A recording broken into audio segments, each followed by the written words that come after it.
Good morning, students. Welcome to Study from Home.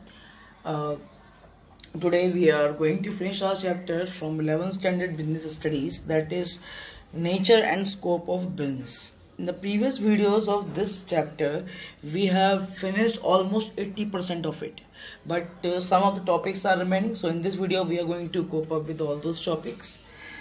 And when we finished up the last videos, in the last video, the last topic where we left the work, that was the auxiliaries to trade, means all those services, all those facilities which help the trade in establishing itself. यानी वो सारी services के बारे में मैंने बात की थी जिन सर्विसेज की हेल्प से बिजनेस खड़ा होता है या बिजनेस एक लंबे टाइम तक मार्केट में खड़ा रह पाता है, प्रॉफिट अर्न करता है।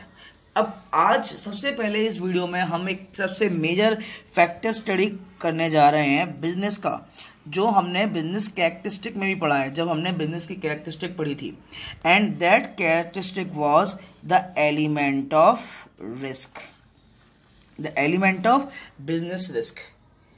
ठीक है, अब सबसे पहले बिजनेस रिस्क होता क्या है, इसको मैं डिफाइन करना चाहूँ तो सिंपल सी लैंग्वेज में, बहुत जगह बहुत सारी अलग अलग डेफिनेशन मिलेंगी, तो उन अलग अलग डेफिनेशंस की बजाय एक छोटी सी डेफिनेशन मेरी खुद की डेवलप की हुई है। क्या? Possibility of profit and loss. क्या है हमारा? पॉसिबिलिटी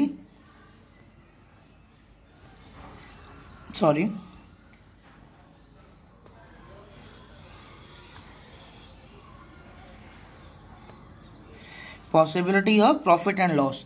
तो पॉसिबिलिटी ऑफ, तो रिस्क क्या था? पॉसिबिलिटी। अब पॉसिबिलिटी क्या? पॉसिबिलिटी ऑफ बिजनेस में केवल दो ही चीजें हो सकती हैं, पॉसिबिलिटी ऑफ आइदर प्रॉफिट और लॉस। तो बिजनेस रिस्क क्या है? Uncertainty of profit and loss in the business, या फिर possibility of profit and loss in the business. इसको हम बोलते हैं क्या? Business risk. एक बार दोबारा डिफाइन कर रहा हूं, how you will define business risk. The possibility of profit and loss in the business is known as business risk. ठीक है, व्हेन वी इन्वेस्ट, देखिए सबसे पहली चीज जो बिजनेस में रिक्वायरमेंट होती है वो होता है उसका इन्वेस्टमेंट। आप अपनी जेब से 1 रुपये भी किसी बिजनेस में लगा देते हैं तो उस 1 रुपये के बाद आपको ये डर सताता है कि आप उस 1 रुपये से ज्यादा कैसे बनाएं। ठीक है, जब तक आपको उस 1 रुपये का प्रॉफिट अर्न होना नहीं चालू होता तब तक वो बिजनेस एक्टिविटी आपके लिए फ्रूटफुल नहीं है, और अगर वो बिजनेस आपके लिए फ्रूटफुल नहीं है तो ऐसे किसी बिजनेस में इन्वेस्टमेंट का कोई फायदा नहीं है। तो अल्टीमेटली बिजनेस रिस्क क्या है? Possibility of profit and loss in the business. अब हम बिजनेस रिस्क को 2 पार्ट्स में डिवाइड करते हैं। ठीक है, अब वो दोनों पार्ट जिनमें हम बिजनेस रिस्क को डिवाइड करते हैं वो भी देख लेते हैं कौन कौन से रिस्क होते हैं as per the business studies. सबसे पहला जो रिस्क होता है वो होते हैं आपके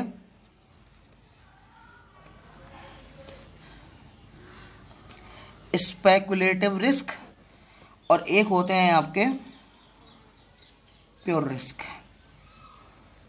तो हमने क्या किया, हमने रिस्क को फर्दर 2 पार्ट्स में क्लासिफाई कर लिया।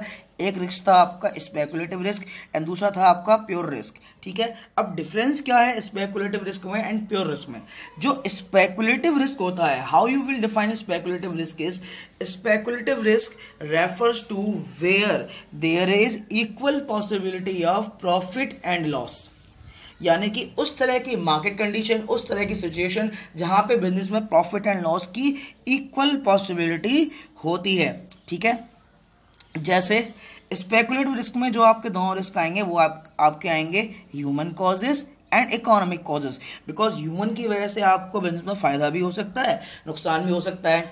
कैसे? सपोज कीजिए आपको कोई बिजनेस है एंड आपने अपने बिजनेस के एक लड़का काम करता है छोटू, आपने छोटू को बोला बेटा वो शर्मा अंकल को जाकर के 10 लाख रुपए तुझे दे के आने हैं। अब अगर पैसे टाइम पे पहुंच गए तो शर्मा जी खुश, आपके बिजनेस के लिए प्रॉफिट, नेक्स्ट ऑर्डर भी आपको मिलेगा। ठीक है, लेकिन अगर छोटू पैसे लेके भाग गया, एक तो इन्वेस्टमेंट का नुकसान, दूसरा मार्केट में आपकी जो रेपो है वो भी खराब हो जाएगी। तो अल्टीमेटली ह्यूमन कॉजेस से आपके दोनों तरह का प्रॉफिट एंड लॉस दोनों की पॉसिबिलिटी इक्वल रहती है। इकोनॉमिक कॉस्ट कैसे है? इकोनॉमिक कॉस्ट कैसे आपका स्पेकुलेटिव रिस्क के अंदर आएगा? इकोनॉमिक कॉस्ट स्पेकुलेटिव रिस्क के अंदर इस तरीके से आएगा कि गवर्नमेंट ने कोई भी इकोनॉमिकल स्कीम दी, या फिर चलो मैं अभी की बात कर लेता हूं, जैसे जिस तरह से वर्ल्ड वाइड पेंडेमिक कोरोना की वजह से जिस तरह से पूरा एक सिनेरियो आया हुआ है, पूरी गुड्स एंड सर्विसेज की डिमांड हिली हुई है। तो ऐसे में क्या है, कुछ सर्विसेज की तो डिमांड हिली हुई है, लेकिन वहां पे सैनिटाइजर एंड मास्क वालों की चादी चादी हो रही है। ठीक है, तो कहीं ना कहीं स्पेकुलेटिव रिस्क आपका दो तरीकों में अप्लाई होगा, human causes and economic causes and other causes के भी कुछ फंक्शंस इसमें अप्लाई हो जाएंगे। ठीक है, तो अल्टीमेटली स्पेकुलेटिव रिस्क आपको किसमें आ, human cause, economic cause and other cause. अब इसके बाद प्योर रिस्क, स्पेकुलेटिव रिस्क में क्या था, 50% चांसेस थे आपके प्रॉफिट एंड लॉस के, यानी जितनी प्रोबेबिलिटी आपकी लॉस होने की है उतनी प्रोबेबिलिटी आपके प्रॉफिट होने की थी। Means probability of profit and loss in speculative risk is 1/2। ठीक है, चांसेस दोनों तरफ इक्वल हैं, प्रॉफिट भी हो सकता है, लॉस भी हो सकता है। हम प्योर रिस्क की बात कर लेते हैं, तो प्योर रिस्क का मतलब situation where there is only risk takes place, जहां पे केवल लॉस की पॉसिबिलिटी हो, उनको हम बोलते हैं प्योर रिस्क। और प्योर रिस्क में आते हैं क्या, केवल और केवल नेचुरल कॉजेस। ठीक है, उसके अलावा राइट्स हैं, बर्गलरी है, कुछ ह्यूमन कॉजेज भी इसमें आ सकते हैं, लेकिन जो प्योर रिस्क में आने वाले कॉजेज हैं वो मोस्टली हैं आपके नेचुरल कॉजेज। अब जैसे मैं आपसे बात करूं, आप सबने ओ माई गॉड देखी है। ओ माई गॉड में कांजी भाई की दुकान कैसे गिरी थी, किसी को याद है? कांजी भाई की दुकान गिरी थी, भूकंप आया तो कुछ बिजली वगैरह गिर गई थी। तो अगर हम कांजी भाई की दुकान की गिरने को कैटेगराइज करते हैं in speculative risk and pure risk, तो कांजी भाई की दुकान की गिरना किस में आएगा, it will come in pure risk. ठीक है, ये स्पेकुलेटिव रिस्क में नहीं आएगा। अभी चलो मैं आपसे एक चीज पूछता हूं, टाइटेनिक का डूबना, टाइटेनिक डूबा, ठीक है, टाइटेनिक का डूबना आप स्पेकुलेटिव रिस्क में रहेंगे या प्योर रिस्क में? जी, हम टाइटेनिक के डूबने को स्पेकुलेटिव रिस्क में रहेंगे, बिकॉज जो आइसबर्ग उनको दिखा नहीं वो ह्यूमन एरर था, वो ह्यूमन एरर था। तो ह्यूमन एरर की सिचुएशन में it will be part of speculative risk, not of pure risk. ठीक है, तो ये था हमारा topic element of risk. And ध्यान देंगे, एलिमेंट ऑफ रिस्क से 110% मैं श्योर हूं यहां से कोई ना कोई केस स्टडी, कोई ना कोई क्वेश्चन मैं आपको एग्जाम में देने वाला हूं। ये समझ लीजिए कि मैं एग्जाम में दे चुका हूं, चाहे वो आपका असाइनमेंट हो, चाहे आपका यूटी हो, हाफ ईयरली हो, मैं 110% कह सकता हूं कि इस टॉपिक से क्वेश्चन आना ही आना है। ठीक है, इसके बाद एक और फर्दर इंपॉर्टेंट टॉपिक है, वो है आपका objective of business studies. Objective of business studies आपका 11th एंड 12th ये पीछा नहीं छोड़ेगा, बिकॉज जब भी आप कोई बिजनेस स्टार्ट करते हैं आपके माइंड में एक ऑब्जेक्टिव होता है। अब सबसे पहले तो टॉपिक पे जाने से पहले मैं तो इसी चीज के बारे में डिस्कस करना बेटर समझूंगा कि मैं आपको ये बताऊं ऑब्जेक्टिव टर्म का मतलब क्या है। Let me change the colour. What is the meaning of term objective? सबसे पहले तो आपको यह जानना जरूरी है कि भैया ऑब्जेक्टिव टर्म का मतलब क्या है। देखिए, ऑब्जेक्टिव टर्म का मतलब होता है उद्देश्य।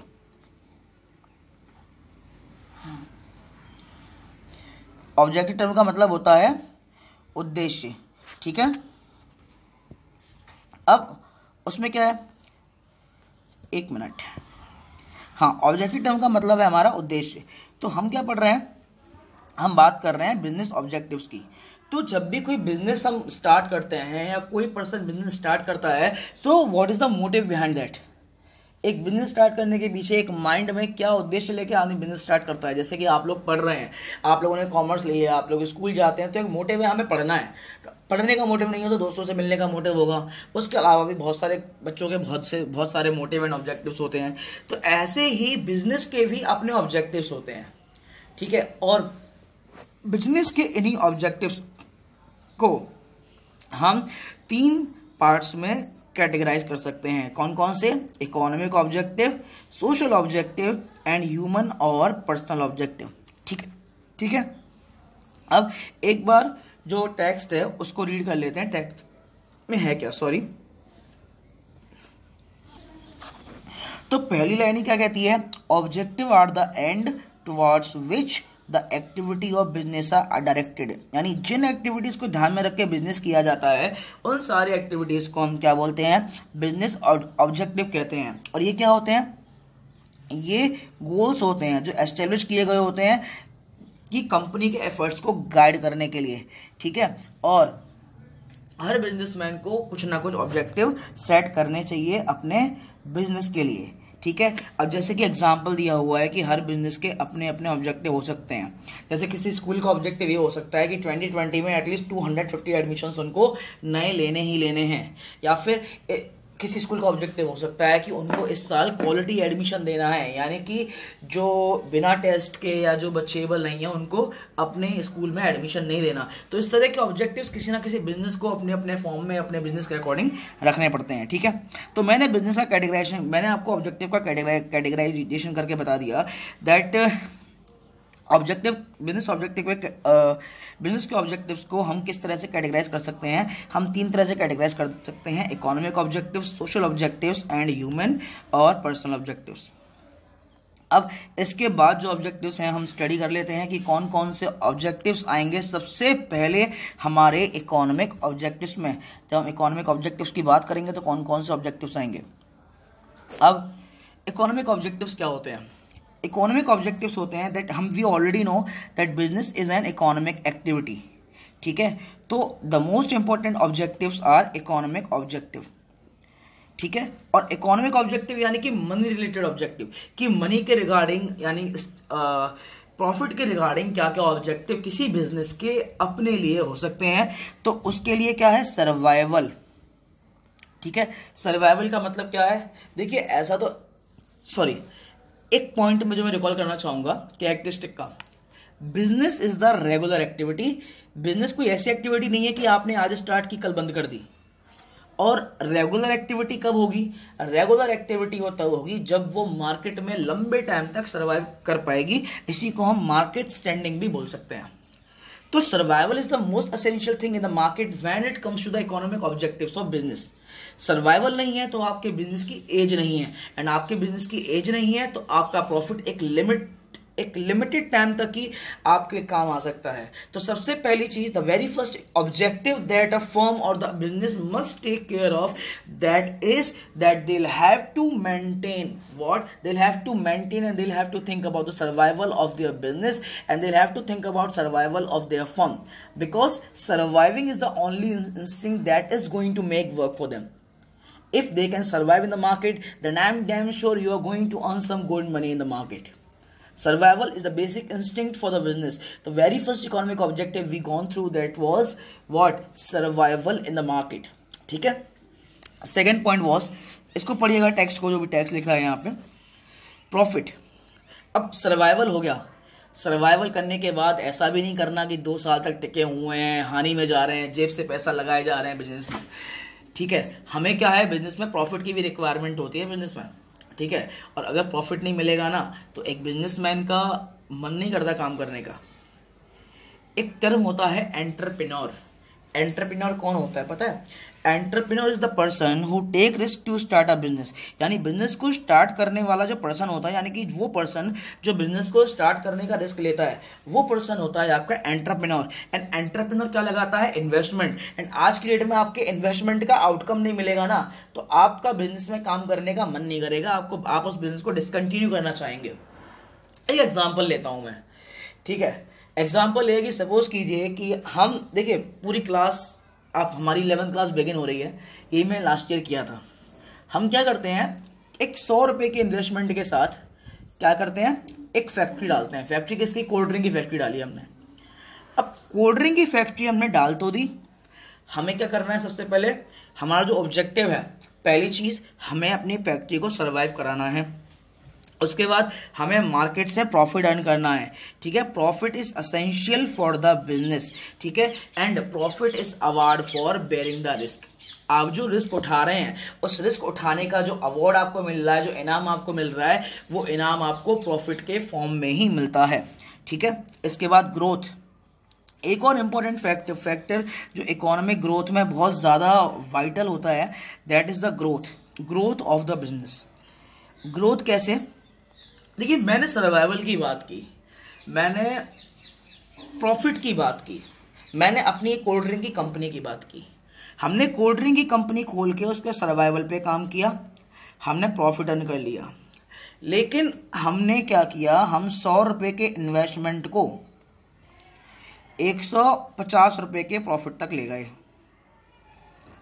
लेकिन आप इस 150 रुपये के प्रॉफिट पे भी ज़्यादा दिन नहीं टिके रह सकते। आपको अपने प्रॉफिट को क्या है, ग्रेजुअली इंक्रीज करना पड़ेगा। यानी आपके प्रॉफिट का एक ग्राफ है ना, आपके प्रॉफिट का एक ग्राफ आज यहाँ इस पॉइंट पे अगर ऊपर जा रहा है तो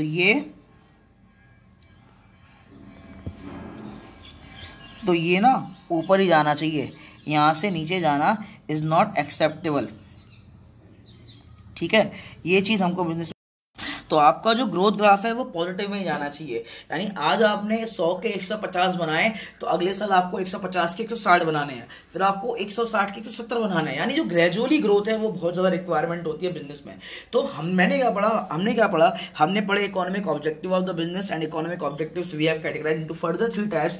first one was survival, that if you the very first thing that you will have to think about after opening up the business, that was survival of your business, because survival will make your profit constant, and after that you are surviving in your business, then definitely you need to earn some money, you need to earn some profit, because without profit you will no longer be able to continue your business. And after that growth was needed when it comes to the running of business, because without the growth you won't be able to continue your business.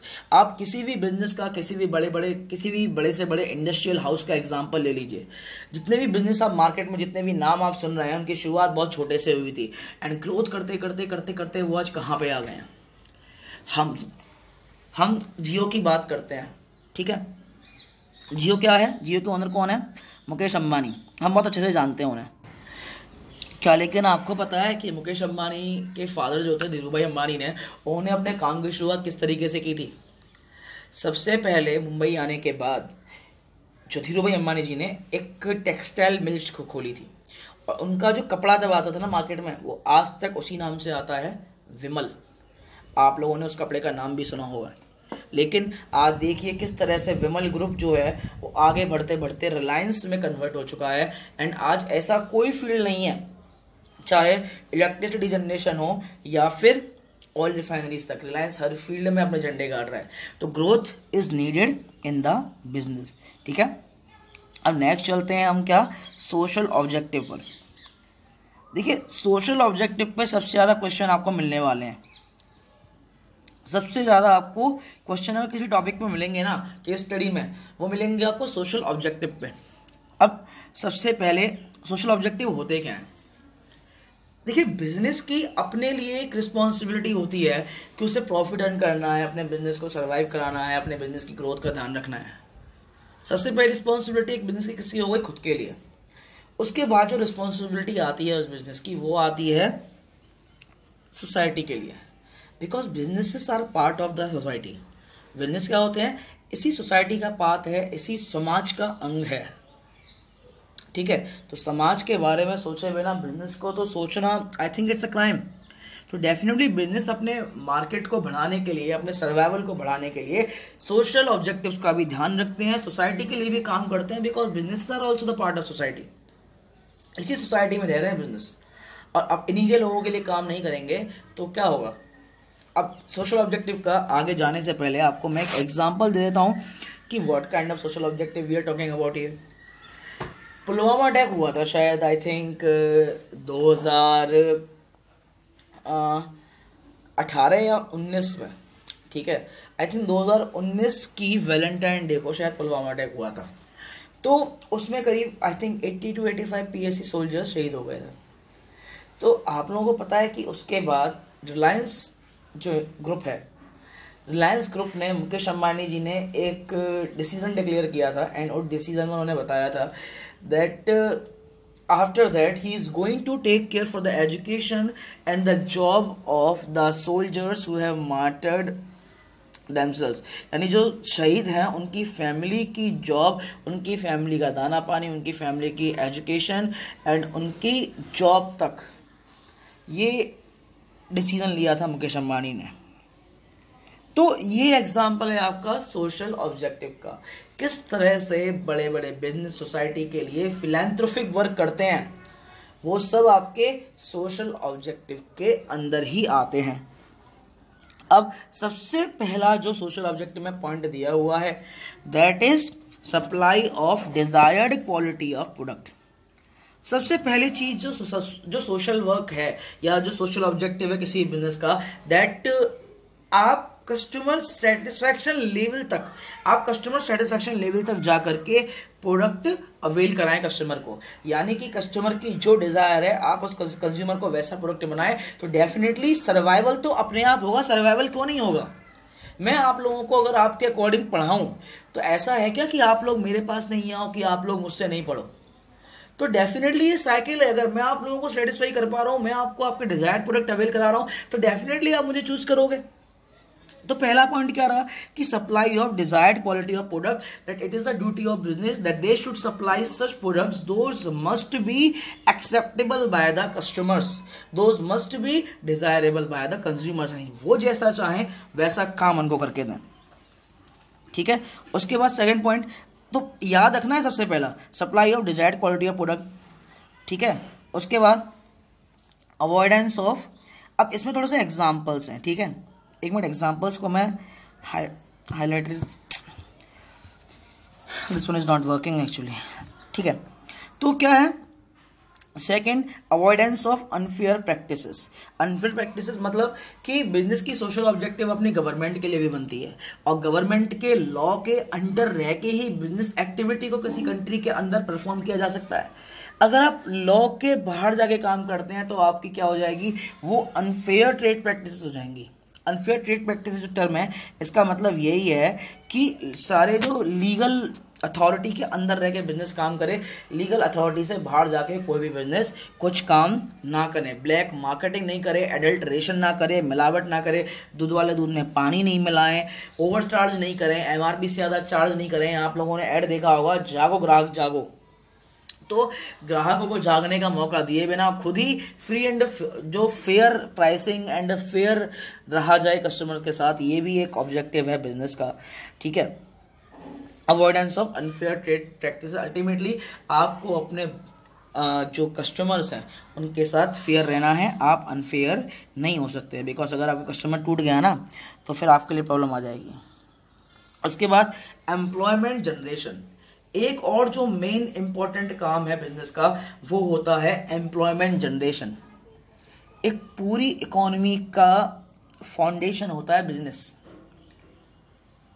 एक job करने वाला इस economy की जान नहीं है, इस economy की लाइफलाइन होते हैं बिजनेस एक्टिविटीज। बिकॉज बिजनेस क्या करते हैं, प्रोडक्शन करते हैं। ठीक है, और वो प्रोडक्शन के साथ साथ प्रोडक्शन करते हैं किसके लिए, एज पर द डिमांड। अब प्रोडक्शन करने के लिए उनको क्या चाहिए, वर्कफोर्स चाहिए, एंड वर्कफोर्स के लिए वो क्या करते हैं, हायरिंग करते हैं। तो थर्ड जो सोशल ऑब्जेक्टिव है वो है क्या, प्रोवाइडिंग एम्प्लॉयमेंट, जनरेटिंग एम्प्लॉयमेंट, यानी कि ज़्यादा से ज़्यादा लोगों को एम्प्लॉयमेंट देना। जैसे the business employs need to perform different type of work, by employing people of work at work a businessman helps in flow of income in the society. यानी कि किसी को भी एम्प्लॉयमेंट जब देता है ना बिजनेस, तो इससे मार्केट में मनी घूमता है। आप एक बात समझिए, हमारी कोल्ड ड्रिंक की फैक्ट्री में आपके फादर काम करते हैं। ठीक है, हम क्या देते हैं आपके फादर को, सैलरी। आप पापा से पैसे लेकर के आप कोल्ड ड्रिंक खरीद के ले आते हो, तो ये पैसा ही तो घूम रहा है, ये मनी ही तो घूम रही है। यानी कि आप जो सर्विसेज हमारी फैक्ट्री को दे रहे हो, हमारे बिजनेस को दे रहे हो, उन सर्विसेज के बदले में हम आपको पेमेंट दे रहे हैं, और ये पेमेंट और सर्विसेज का साइकिल ये है, घूमता रहता है, और इसी को हम बोलते हैं क्या, सर्कुलर फ्लो ऑफ इनकम, जो आपके 12th मैक्रो इकोनॉमिक्स का पार्ट है। ठीक है, बस क्रिएटिंग एम्प्लॉयमेंट हो गया। इसके बाद देखते हैं इसके बाद क्या है इकोनॉमिक डेवलपमेंट में, सोशल सर्विस और कम्युनिटी सर्विस। यानी कि सिर्फ कानून के दायरे में रह के काम करना या फिर डिजायर्ड क्वालिटी ऑफ प्रोडक्ट देना या एम्प्लॉयमेंट जनरेशन ही आपके सोशल ऑब्जेक्टिव्स नहीं है। इसमें आपका सोशल सर्विसेज करना, यानी टाइम टू टाइम समाज सेवा करना, एनजीओज की हेल्प करना, एंड कुछ इस तरह के प्रोग्राम्स रन करना जो कि सोसाइटी के लिए बेनिफिशियल रहें, कुछ फिलांथ्रोपिक वर्क करना। ऐसे वर्क भी बिजनेस के सोशल ऑब्जेक्टिव्स में से एक होते हैं। The large business house undertake various projects of community services such as running charitable dispensaries, schools, hospitals. The big companies can help in social services program run by NGO and government organization by contributing large amount of funds in forms of donation. अब एक ये सब छोड़ दो, एक सीधा सा example देखो। अभी कोरोना वायरस के लिए रतन टाटा जी ने कितना डोनेशन दिया है, याद है किसी को? 1500 करोड़ इंडियन रुपीस। ठीक है, तो ये है इसका एग्जांपल कि बिजनेस को सोशल सर्विस में भी, सोसाइटी के लिए भी डोनेशंस देने चाहिए, एनजीओस के फॉर्म में हेल्प करनी चाहिए, एजुकेशन के लिए काम करना चाहिए, अपने एम्प्लॉयज़ के बच्चों के लिए काम करना चाहिए, मेडिकल फैसिलिटी पे काम करना चाहिए, जो बेसिक रिक्वायरमेंट्स हैं उन पे काम करना चाहिए। तो ये आपका एग्जांपल है सोशल सर्विस या कम्युनिटी सर्विस का। ठीक है, इसके बाद अवॉइडेंस ऑफ पोल्यूशन, सबसे इजी पॉइंट है क्या, पोल्यूशन कंट्रोल भी आपका सोशल ऑब्जेक्टिव का पार्ट होता है। पोल्यूशन कंट्रोल सोशल ऑब्जेक्टिव का पार्ट कैसे हो गया भाई? पोल्यूशन कंट्रोल सोशल ऑब्जेक्टिव का पार्ट इस तरह से हो गया बेटा कि आप इस सोसाइटी में तो रहते हैं, ठीक है। अब सोसाइटी में ऑक्सीजन से तो सांस लेते हैं, अगर मैं ऑक्सीजन निकाल के पूरी सोसाइटी से या पूरी अर्थ से कार्बन मोनोऑक्साइड भर दूं तो क्या पॉसिबल है आपके लिए? नहीं। तो इस वजह से बिजनेस का काम क्या है, अपने इस तरह के ऑब्जेक्टिव्स भी डिक्लेयर करना जिससे कि सोसाइटी के पॉल्यूशन लेवल को कंट्रोल किया जा सके, कार्बन इमिशन पे ध्यान दिया जा सके। ऐसा नहीं कि प्रॉफिट मेकिंग के चक्कर में आप सारी की सारी चीज़ें भूल करके केवल और केवल अपनी मनी मेकिंग एक्टिविटीज़ के बारे में ध्यान दें। तो पॉल्यूशन कंट्रोल भी बिजनेस की सोशल ऑब्जेक्टिव में से ही एक है। तो इस वीडियो में हमने जाना element of risk and objectives of business. ठीक है, इसमें हमने स्टडी किए थे हमारे क्या, economic objective and social objective. In the next video we are going to study the human objective या person objective. Till then I'm just full stopping this video. Stay tuned to my video for more content like this. If any of the complaints or suggestion you have, you can put your comments in the comment section, or you can ask in my WhatsApp group too. ठीक है, तब तक के लिए आपसे विदा चाहूंगा। Thank you students.